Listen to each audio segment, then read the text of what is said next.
Hello my friends, thanks for being with me again on the Touch Knot channel. I'm outside the studio this morning. It's very nice. It's going to be warmer later, so I'm getting a little work in here before that happens. MacPhail month. It's MacPhail month currently. I have in my hands the Minor Septs of Clan Chattan. This is an 1898 edition given to me by my friend Septs, my partner with Cats and Coffee, who you've seen us many times together here, I'm sure, on this channel and on the Clan Chattan Association channel.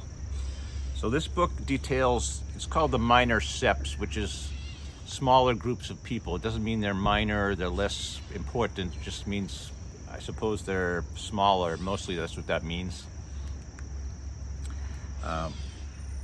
Chapter 3, the MacPhails of Inverarney.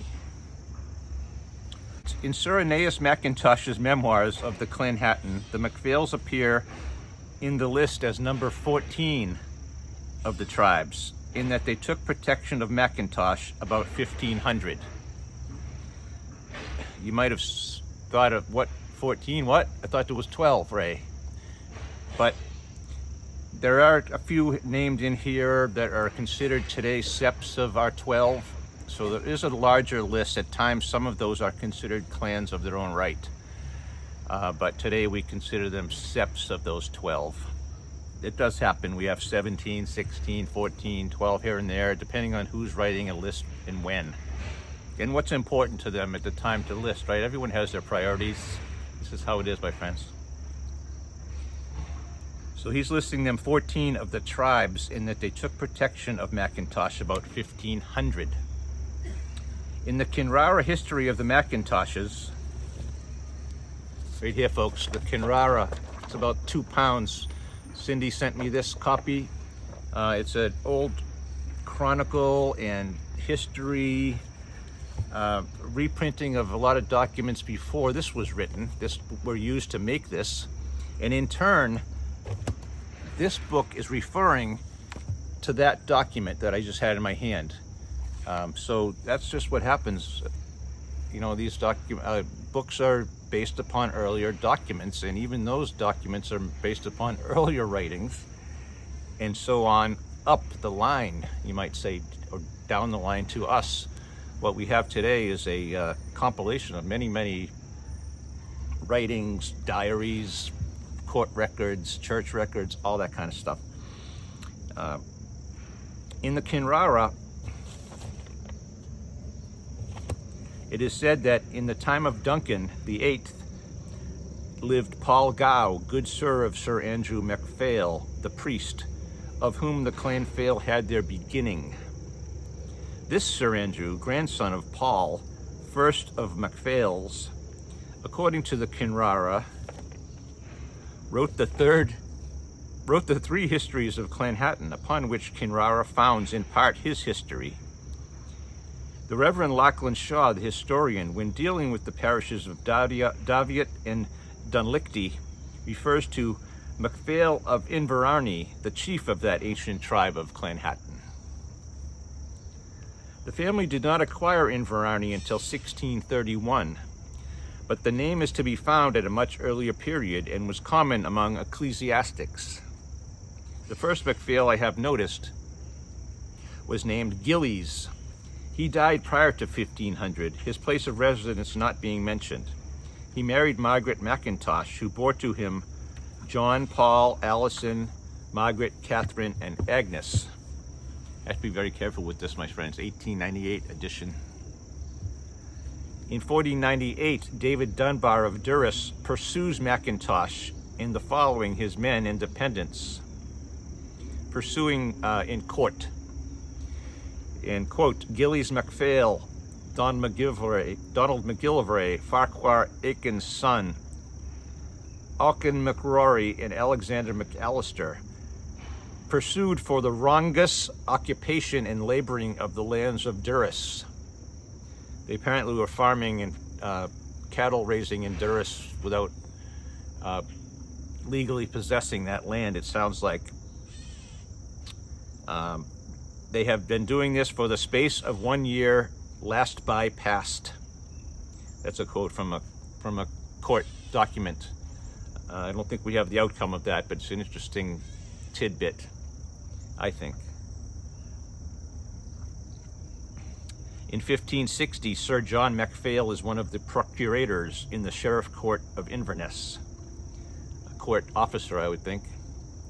Prosecutor, maybe? Procurator, they're using. After the Reformation, now I take that to mean the literal abolishment of Catholicism in the institution, in the inserting of Anglican services. I hope I have that right. After the Reformation, the MacPhails appear in force as ecclesiastics. So they rebounded from the complete revolution within religion. They stayed as clergymen. Ecclesiastics to me means clergymen, my friends. If it's not quite exact, I apologize, but that's how I look at it. Let's see, we find Mr. Andrew MacPhail, reader at Petty and Brackley, reader at church, I think. Reader.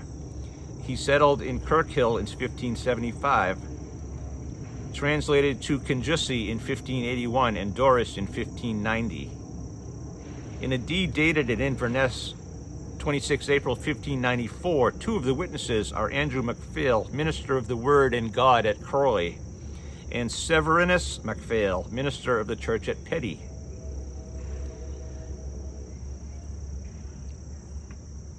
Several MacPhails are found in the county of Sutherland in the early part of the 17th century and were burgesses of Dornoch.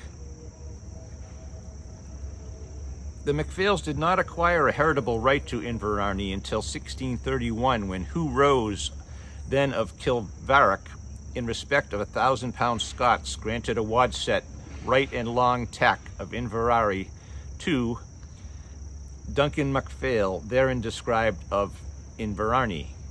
So it seems he already lived there, but he is. This is becoming a record of his residence, I suppose. The lands of Inverarny facing the River Narn lie within the barony of Strathnairn and have for more than a century been divided. The upper portion next to Farr having been acquired by the family of Farr, and the lower portion adjoining Westerlergs being acquired by MacGillivray of Dunmaglass, one of our 12. Both portions are watered by the River Arny. Okay, Inverarny, the River Arny. Okay, that's the root of Inverarny, which falls into the Nairn adjoining the lower Inverarny, and forming a portion thereof lies on the high grounds between Strathnairn and Strathdern, a very extensive muir called the Shalivnack, of old capital grazing and now excellent shooting grounds. So this was a contested area, my friends, very valuable for shooting, for farming, for cattle raising. The Inverarny estate also comprehended the lands of Douglas, Doolittle, and Strathdern, practically adjoining but facing the River Findhorn in the south. These lands formed part of the present estate of Glenmazern, acquired from the Mackintoshes of Aberrader, successors to Inverarny in Strathdern. So that's a little background over the years, really spanning about 175 years or so of the early MacPhail history. There's a little more in here. We'll get into it a little bit further. By the way, I'm looking forward to a talk this month with John MacPhail, president of the Clan MacPhail Society.